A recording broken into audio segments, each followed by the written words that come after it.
Something I saw recently, a pastor post, was a statement that the Israel today is not the Israel we find in the Bible. How would you address that claim or accusation?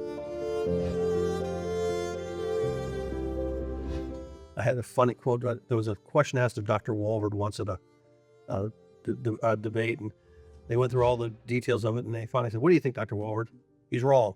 And that's what I want to say. It's wrong. But backing up and being a little more prosaic, I think there's a couple of answers. One, they're tied historically. I mean, a group today that has the same scriptures that they had in the past, that follows the same scriptures, that tries to follow them. There's a historical tie from genetically. Yes. There's a tie, and it doesn't matter whether it's the Ashkenazi, which they try and say the Khazars are the real. Actually, that doesn't explain how the Sephardic Jews, the Mizrahi Jews, which are connected genetically to one another. There's a common genetic ancestry. Even with the Ashkenazim. Yeah. The Western and Eastern European Jews, they're genetically tied to the Sephardim from the Spanish world, Mediterranean world, and the Mizrahim, who are the Eastern, the Jewish people from the Arab world. They all have the same genetic root. And that's so important because of that lie that's being promoted about somehow that the Jewish people are not the same. Absolutely. And the other one I look at is archaeologically, whether it's why is next year in Jerusalem been part of the perspective, and why is it every time they dig, they keep finding things that are connecting the modern Jewish people to roots in the past. If they put those pieces together, there's got to be a reason that they want to make that separation, because the separation can't be found any other way. They're more connected to their modern Israel is more connected to their Jewish roots than I am to my English roots. Right. And even in spite of being named Diet. Let's be honest, though. The Israel, the nation in the Bible, was a theocracy. Modern state of Israel is a democracy. Yes. The ancient Israel had a monarchy. Israel has a prime minister and a president. There are differences, but it was the nation state of the Jewish people. The modern state of Israel is the nation state of the Jewish people, and they are genetically tied. I think that is so crucial to recognize.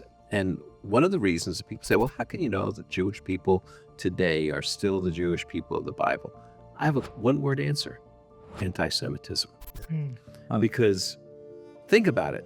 From the destruction of Jerusalem in AD 70, the church becomes dominant. By the 2nd century, you've got Christian anti-Semitism developing in the Roman Empire pretty seriously. And of course, by the 4th century, with Constantine, it becomes part and parcel of the church. And then, of course, in the Islamic world, people make it seem like, it was wonderful for Jews in the Islamic world, but it wasn't. No. They were dhimmis. They were inferior.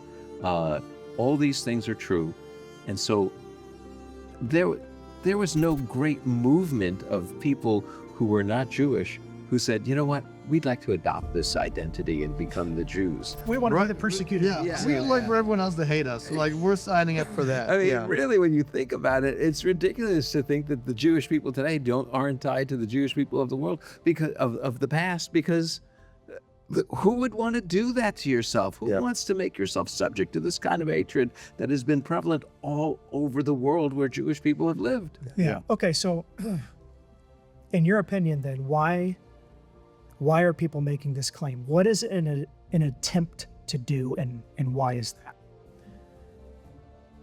Why they're saying it's not the same? Because they recognize that there are biblical promises of land, for example, to the Jewish people. And by saying these Jewish people that you see in the land of Israel are not the same people, you disinherit them. You disinherit them. That's driving this so often. Also, there's a covenantalism, theological perspective of saying the church is the true Israel, right? And therefore the Jewish people are they've lost Lost their promises. Lost their promises, even though Paul clearly says in Romans 11, 28 and 29, that the gifts and calling of God are irrevocable. Yep. It's very clear, but that's what it is. It's either wanting to disinherit Israel, the Jewish people from the land of Israel, or to replace Israel as the true Israel of God. Yeah, that's right. And I'll just close us out with a verse here, because I do think it's a spiritual attack. Mm-hmm. I agree. The people that are saying it maybe don't know that it's a spiritual attack, but it's a lie, and lies come from the pit of hell. In Jeremiah chapter 31, this is the new covenant passage, and it's forecasting that God's making a new covenant with Israel and Judah. And verses 35 to 37 tell us the absolute eternal nature of this. And it says, "Thus says the Lord, who gives the sun for light by day and the fixed order of the moon and stars for light by night, who stirs up the sea so that its waves roar." So, Dr. Dyer, as far as you know, is the sun out today? Yeah, I think it is. Okay, Dr. Rydelnik, are the waves roaring? Even on the lakes. Even on the lakes? Even you on know? the lakes. And Jared, as far as you know, will the moon and stars be out tonight, the starry host? And, Yes, sir. okay, well, those things are the fixed order, right? And what God says about them is rather amazing. He says, "If this fixed order departs from before me, then shall the offspring of Israel cease to be a nation before me." In other words, we should go outside. I'm serious about this. Every day when we look at the sun, it's a sunshiny day, or we see the moon out at night, we should be reminded of God's covenant faithfulness to Israel. Just as Genesis chapter 9 points us to God's covenant faithfulness that he'll never flood the earth again with a rainbow. That's right. When any first grader, who's had Bible education looks at a rainbow, they're thinking, oh, this is wonderful. God's never going to flood the earth again. My challenge for our viewers is to begin looking at the fixed order and being reminded that God's covenant relationship with Israel is here to stay. It is forever. And that's why we have a concerted effort by people trying to divide the God of Israel from the people of Israel. Well, that's good. Again, if I can jump on it, Psalm 83 seems to say that those who hate the God of Israel actually express that hatred by hating the people of Israel. That's what Psalm 83 says. I know you said you're closing out, but I want to point out a verse. That's okay. Yeah. As long as we're going to verses, this is so crucial because I just watched a reel of a pastor saying this thing about people who believe in a future for Israel or God's chosen people, that they remain God's chosen people, that we're saying that Jewish people don't need to have faith in Jesus to have a personal, forgiven, forever relationship with God. We're talking about national chosenness, that God chose this people, and there are individuals within this people that are followers of Jesus, that are the truest of all Israel. But here's what it says regarding the gospel: they are enemies for your advantage. He's talking to Gentiles. It's your advantage because the gospel has now gone to all the Gentiles because Jewish people have opposed the gospel. But regarding election, that's just a big word for chosenness. Yeah. I think you've heard of the chosen people, right? Regarding chosenness, they are loved. And the biblical word for love so often has to do with choice. Jacob, I loved, I chose. Esau, I hated, I rejected. So they are loved because of the patriarchs, the covenants that God made with Abraham, Isaac, and Jacob, the Abrahamic covenant. Since God's gracious gifts and calling are irrevocable.